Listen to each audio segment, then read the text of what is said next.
Hey everybody, thanks for tuning in. It's Bob, the Modeler's Workbench modeling channel. Today we are going to build a Hydrocal kit. It is from Downtown Deco. The kit says Lucy's Tattoo Emporium. However, you can build this as a hardware store, and it's got signage included for that. So that's what I'm going to do for this one. So let's get over to the workbench and start the kit. All right, so let's look at this Downtown Deco kit. It's called Lucy's Tattoo Emporium, but you have your choice with this one because you can, if you look at the signage that's included, you can either go with Tattoo Emporium or a hardware store. I'm gonna go with the hardware store because I do have a small tattoo shop that I had built. So what do you get in one of these Downtown Deco Hydrocal kits? You get your instructions, some photos. I have built Hydrocal before, so I kind of have a feeling of the material and how it goes together. But as far as the instructions go, what you really need to know, okay, what choice you're going to have for putting the walls together. You can use wood glue, but it's a slower drying time. What I usually do is some cheap 5-minute epoxy. That's how I hold the walls together. And the instructions will tell you in which order to do the walls. For instance, there's a little photograph here, and it'll say step number 1, you put the right-hand wall to the front wall, make sure that they're square at the corner, and then just let that dry.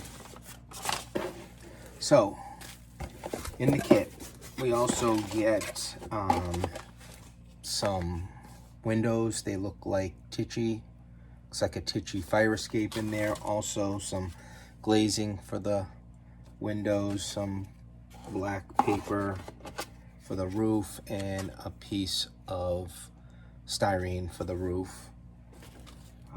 Sometimes I use the styrene, sometimes I just use a mat board, a heavy-duty mat board for the roof, kind of like working with paper. So the walls are here in the kit, very well packed. You want to be very careful with these. They are fragile, being made out of Hydrocal, so don't force anything out of the kit. Maybe a wall is cracked, you could glue it.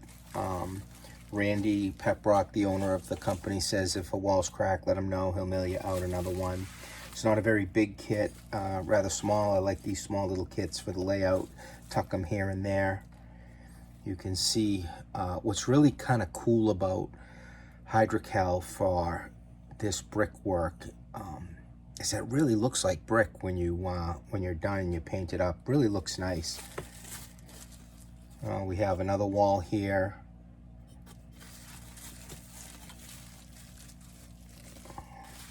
And we have the fourth wall here. This fourth wall here is kind of nice. It's got some different textures in it. Those little diamond wall, I think they call them wall trusses maybe, the bars that go across to keep walls of these buildings together.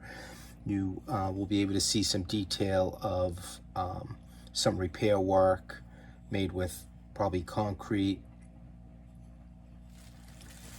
You will have some flash inside these windows that you can clean up if the flash is on the thicker side, such as this here. You can always just paint it black if you're going to put a window on here. This flash is pretty thin, it's almost coming apart my finger, so we'll just knock that out, clean it up. You want to look at your edges here. One edge has the brick detail, so obviously we don't want to sand that edge. We can sand the edges that they will go together very lightly. You can sand a little back of it off if you need to, if there's a little raised bump, very easily. There's a little flash here that I usually just clean up with a knife rather than a piece of sandpaper, because I don't want to take away any of the detail. If by any chance when you get all done with a kit like this and you want to carve in with a knife some deeper brick lines, you certainly can do that. I have had to do that. So the other thing that you do with these Hydrocal kits that some people some people are on one end and some people are on the other. From building Hydrocal kits, I will tell you which way that I lean, and that is, are you going to prime these first, or are you going to just go ahead and paint them? This being Hydrocal, it is porous. I think everyone knows that. And I will say that if you prime these, not only are you sealing them, and you want to use a light primer, you don't want to go like a real heavy primer and fill these cracks up. But if you do prime these first, let them dry, they're sealed, then when you go to paint them, you can manipulate the paint around it a lot easier. You're not getting a splotchiness. You'll get a more even coverage of the brick colors that you're using, and you can move them around a little bit better, which is definitely something that you'd like to do when you do paint these. If you don't prime them and you go ahead and put some paint on it at first, well, you're probably going to find that that first coat of paint of the brick color is going to soak in so much you're going to end up putting a second coat in. But then again, you can get some darker areas of splotching, which may throw off your end result that you may or may not be happy with. So the first thing I'm going to do is clean up this little flash here, lightly sand the edges, and we'll throw a coat of primer on everything. All right, so I've got a coat of primer on the walls. The brick detail is pretty fine, so I didn't want to use a heavy automotive primer on this particular project. So what I did was I used the Tamiya fine surface primer. This comes out in a really nice fine spray pattern, so you're not going to worry about filling any of these brick lines here. The doors and windows got hit with a camo green, camo spray paint green color. Now, probably the hardest part of building the kit, you've got to fit the windows into the openings, and it's going to take some finagling the openings to get them to fit. So for instance, this front storefront window that's going to fit in here, I need to open up this area here, which I did start. With the Hydrocal, don't push or force or anything like that. Take your time, because you don't want to stress and crack this wall in half, which can be easily done if you're too rough. So I just start with the drill bit. I just start putting some holes in the corners and the sides. If you're going to do this, don't try not to push down. Just, put your finger in the back, let the drill bit do the work. Just twist it around, make some holes. Doesn't take long, just get right through, punch a bunch of holes in it. Took my X-Acto knife and just kind of wriggled it in the opening here, just to start opening up this area, like that. For these windows here, you just need to take a little file, emery board, and just open them up a little bit so that the windows will fit. These will fit in there nice. Once I do that, I'll go back and just hit just another quick coat of primer on any of the white area that I need to, and then we will move on to starting to glue some of these walls together.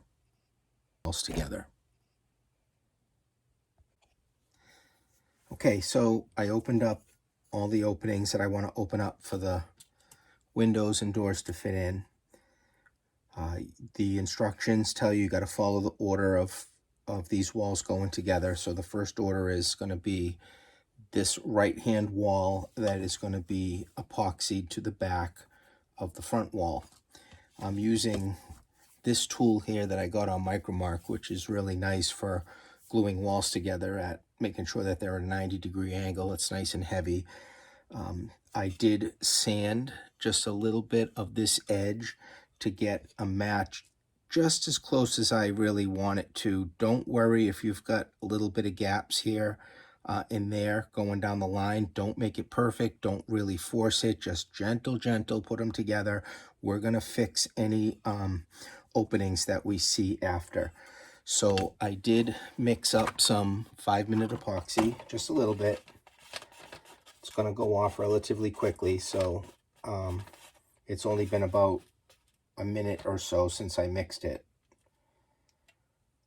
You don't want to overdo things like glue or epoxy. You just want to get some in the back here. This Hydrocal is going to absorb some moisture, so it's probably going to dry a little faster than the 5 minutes once it hits this surface. We can put any extra in the back of the wall, but I just want to put some favoring the back edge rather than the front edge so I don't squeeze out. We're going to push the front wall up against this part here, get the side wall pushed up against there, and then just come together just where I want the edge to be.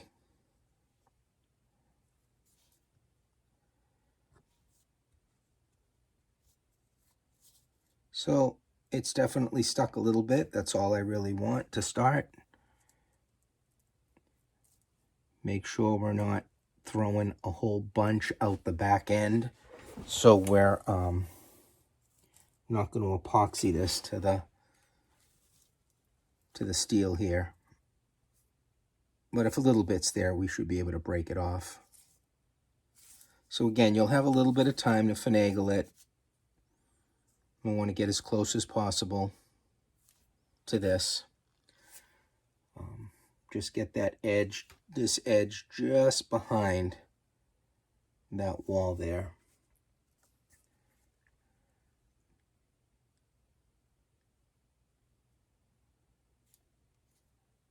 And like I said, it's 5 minutes, so we do have some time to kind of mess with it, move it around a little bit. And that's it. I'm going to let this sit for a few minutes.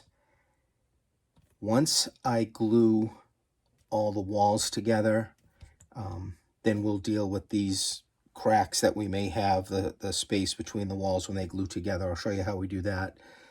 And we'll hit it again with some primer, and then we'll move on to the painting part of this project. All right, so it's been about 10 minutes since the epoxy was on the other side, and that's pretty dry now.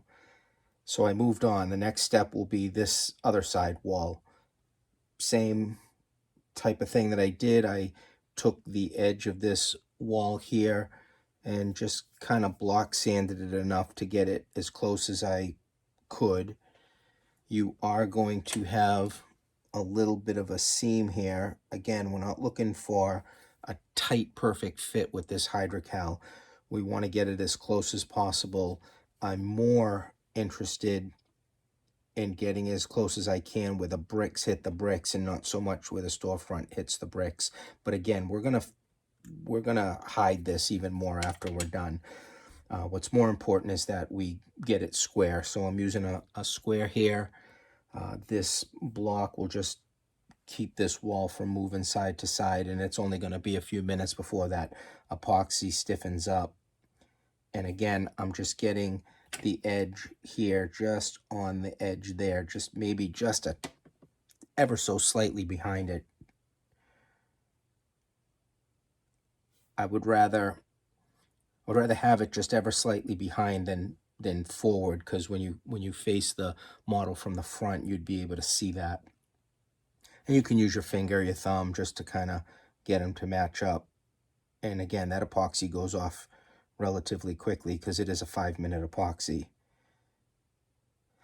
Once I got that together, whatever extra epoxy I had, because I didn't put much on that edge, I just took it and put some in the back with a toothpick, just up against that inside corner. Once that dries, it's not going anywhere. And then you can kind of tell where you're at with the epoxy just by whatever area that you mixed it in. I mix it in these little styrofoam plates here. You just take your toothpick or whatever you're using to mix it and just touch it, and you can see where you're at with the drying process on this. We're probably about halfway to dry. So it's probably been about 2.5, 3 minutes. The last step will be to fit this back wall in. I did use some just craft black paint on the back of these walls before I got this last wall in. So that'll be the next step once this is dry enough for me to handle it. Okay, so now we get to the part when you build a hydrocal kit that can drive people crazy, and the part where if you're going to crack a wall, this is where it's going to happen. So we've got the front wall and the left and right wall together. They're squared in the front. That's the most important. I want the front squared. The walls are poured in hydrocals, so you cannot guarantee, as a matter of fact, I will guarantee that they're not going to sit when you match up the walls perfectly level top to bottom. There is going to be some deviation. There's going to be some deviation in the pour of the walls they're not going to be completely square. So you've got to put this rear wall in. Don't even think about trying to squeeze these walls together or move them apart. That's where you'll run into problems. And it's a habit for us, right? Because we're building plastic kits, we're building wooden kits. We can manipulate and move things around to get them to fit. You can't do this with that. And if your brain will get into this, the habit of, I built a kit, and it'll just do it before you can even think about it. So always have it in your forefront in your mind that you cannot manipulate these walls. So what I did was I took the rear wall and, using a sanding block, just over and over and over, sanded this just so that it would fit in between these two walls as tight as I can without forcing anything. And that's pretty much where I'm at right now. And when you push the walls in together, you can see where you're going to have a gap here.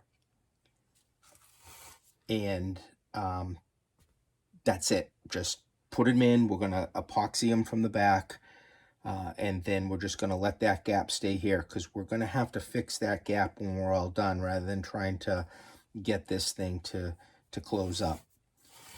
But all in all, I'm pretty happy with the way that it has come together.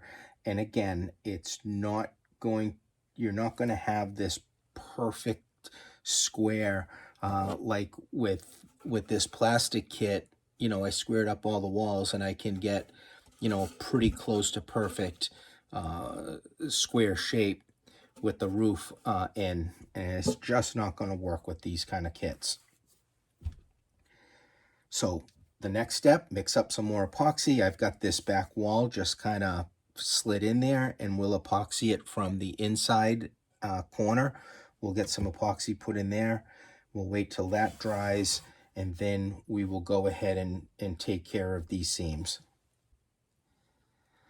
All right, so now it's time to address those openings on the corners.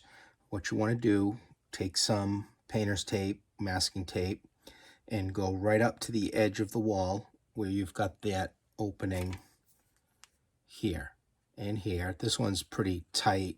They're all pretty tight except for this one here.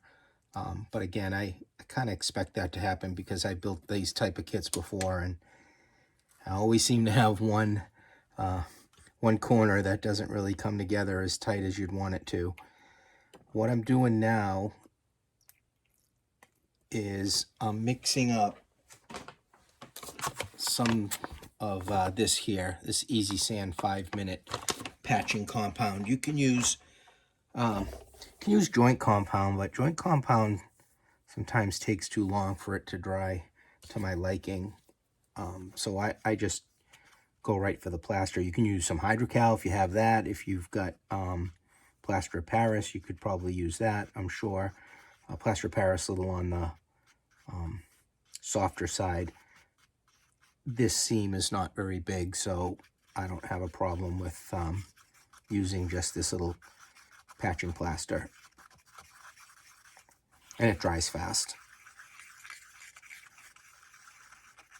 So I didn't measure anything with water. I just put a spoonful of the patching plaster in this little mixing cup, and it's on the, I mean, it's not liquidy, but it's not stiff either.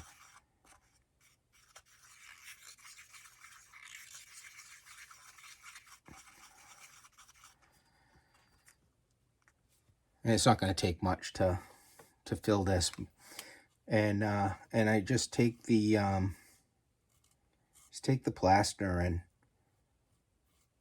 push it into that seam. I'm going to use my finger in a sec because it's probably one of our best modeling tools is our hands and our fingers, right? So I can just really push that into that seam.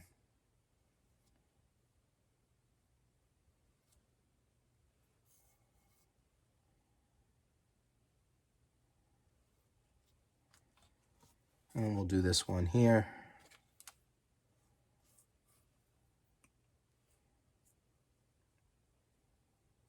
You're going to build a hydrocal kit. Lay a piece of newspaper or paper on your workbench because you're going to be working with plaster. It gets everywhere, and it's just easy to clean up when you do that. Be careful with your fingers. Don't touch the face of the wall.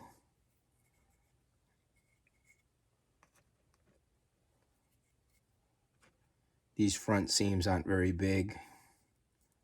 I'm just going to push it in.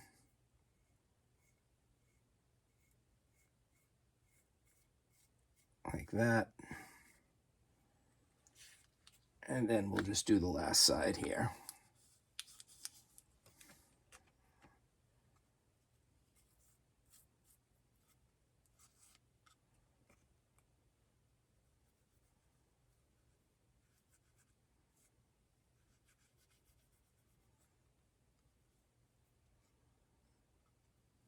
The tape will protect your walls.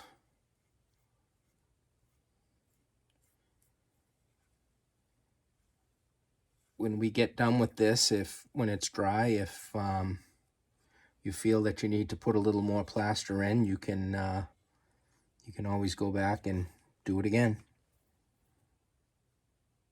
It does tend to shrink a little bit, and I'd rather it be just a little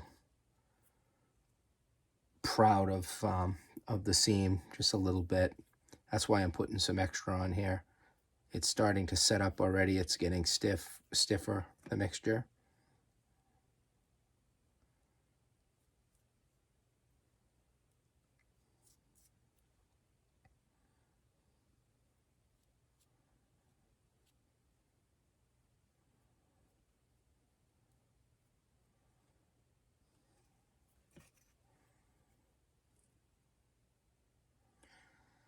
This is the best way to take care of the seam. And when you're, I mean, after you're done, if there's a seam that you don't like or you're going to be able to see it, you can always do the trick of maybe a wire going to a electric box. You can use some scenery vines or something going up the side of it. All kinds of things you can do. I think one of the things I've done a lot, usually on the bottom of a model, the lower part I'm not happy with, maybe a seam or the way that it come together, that's where I'll push a barrel or some trash or something like that up against it. So there we are. We're gonna let these dry. We'll pull the tape off and we'll see what our seams look like. All right, so our plaster is dried, and we will take this tape off. And if we did this well, we'll just have some plaster in that seam without getting really into any of the brick.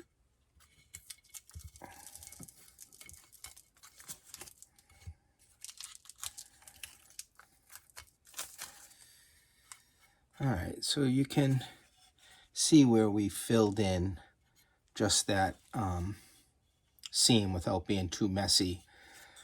There is one more thing we need to do on this, and that is we need to carve some lines for the bricks here, because we're going to be priming this again. So you can just take your knife, just go in, just put some lines in.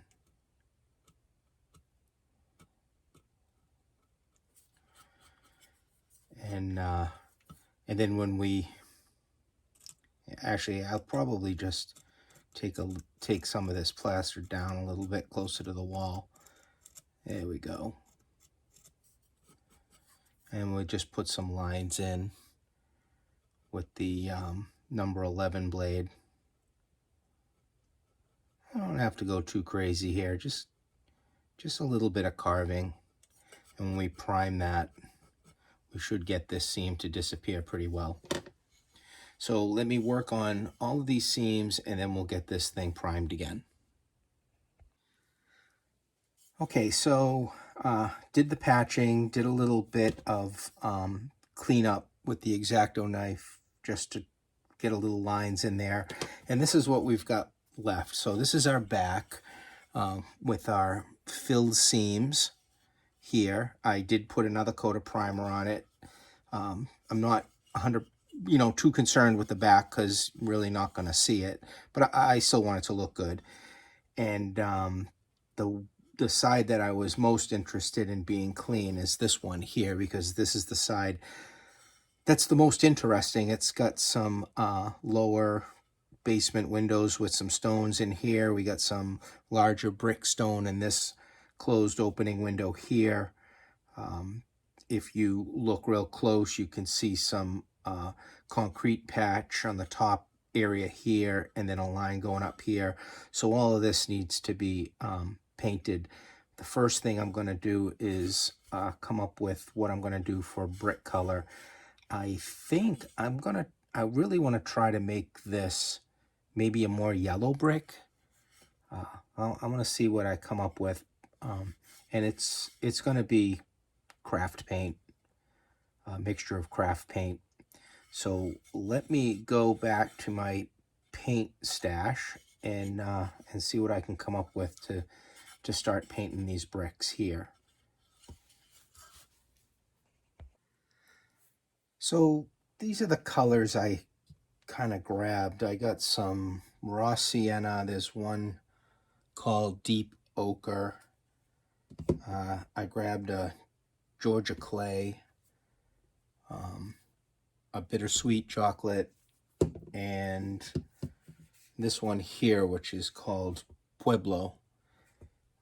I started with this Pueblo color. I put it on my little foam plate with some water and mix it around, so then some of it's thin and some of it's thick.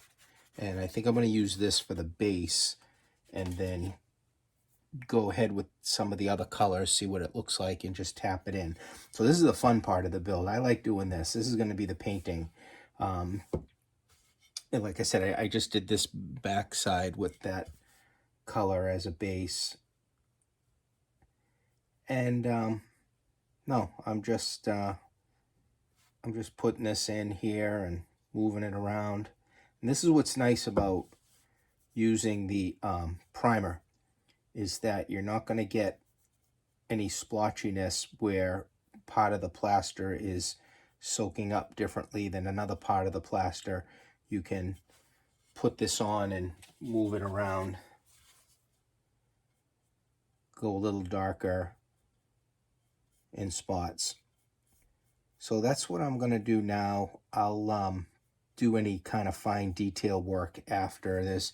if you look really closely, there's kind of a piece maybe on the top that could be a different color of stone. These are going to be a different color stone. There's some areas where you've got the concrete patch, which I'll go back and do. But for right now, I will just go in and start with a base color of this brick, get it in there, and go from there. So I'm going to go all around with this Pueblo color, and then we will go back with some other colors and probably a sponge. Okay, so where am I at with this? What I ended up using was these colors here. I used some Pueblo as the base, and then with the sponge, dabbed into some paint. I just randomly went all around the walls with some Georgia clay color. This one's called Deep Ochre. I then went and just hit a couple of bricks with the bittersweet chocolate. Some dark rust on these little diamond wall anchors. There is this here, which is a texture paint from Folk Art, Terracotta Fresh Granite. This I used on these concrete patches here. As far as the stone goes, it was painted with some Castle chalk paint, and after that was dry, I used some of this Woodland Scenic Stone Gray, and I just kind of sponged around to give it a more stone look, so it's not a uniform color. I did the same thing with these front pieces with the, afterward that was dry, I went and brushed on a light coat of this light avocado color just to give the storefront a green look. Once I did all that, I sprayed everything, this whole structure down with some dull coat to seal that, because the next things I'm putting on is water-based, and everything I've put on so far is water-based. I didn't want it to bleed. So the next thing that I'm doing here is I've got my homemade brown wash. What this is water and this Microlux Railroad Tie Brown. I mentioned that I do this in previous videos that I did. I like it as a kind of a all-around weathering wash on structures and whatever you want to use it for. And I just kind of wanted to break up that light newish color of the brick and put a little darkness to it. So the back I did a wash on, and I'm going to do it on the sides here. It also, this brown wash also looks really good on concrete to kind of darken it up, but all I'm doing is just coming down with this wash on the walls. It will dry a little lighter after you're done, but I'm looking for this the dirty look, kind of get into the brick and dirty it up a little bit.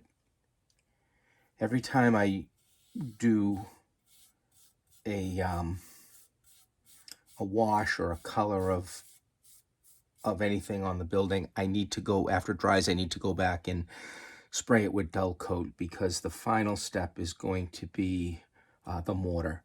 And the mortar, again, everything being water-based and the mortar being water-based, I don't want to wash any of this color away, or turn the mortar an orange or pink color, which it will do on the red if I don't seal it. So this is all I'm going to do, is just in vertical strokes here, just bring this brown wash over everything. and then I will go, once it dries, I will go back and seal it. Kind of see the difference that it does. It definitely dirties things up from the more pristine color of the original painted brick. So let me do this, then I'll spray it again with dull coat, and then we'll move on to making our mortar. All right, so we did the brown wash. I did another coat of dull coat, seal that wash on it. We got, we have some wood glue, just regular wood glued in the interior to hold the roof up. And now we're gonna do the mortar wash.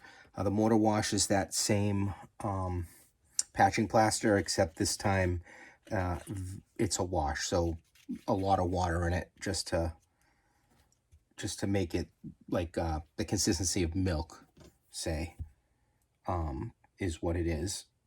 You're going to use an old brush for this, and I'm just going to start pushing it into the bricks here to try to get it into those recesses and spaces.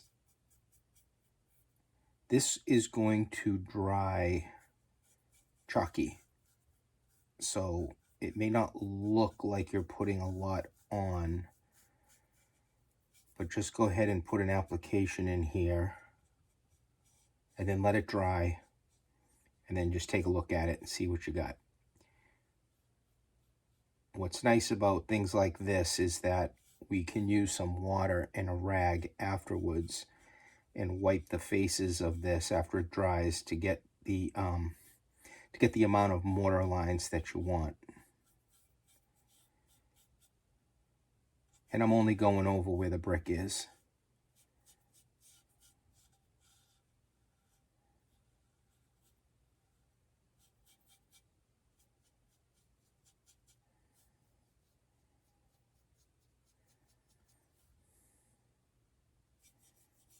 And we can go into, we can put a little bit into here too, because it'll dry white.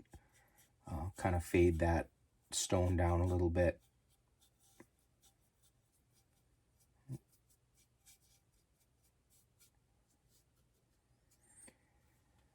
So that's what I'm doing, just doing a mortar wash. We'll let this dry. I'll do all the walls, we'll let it dry, and we'll see what we look like here after that's done.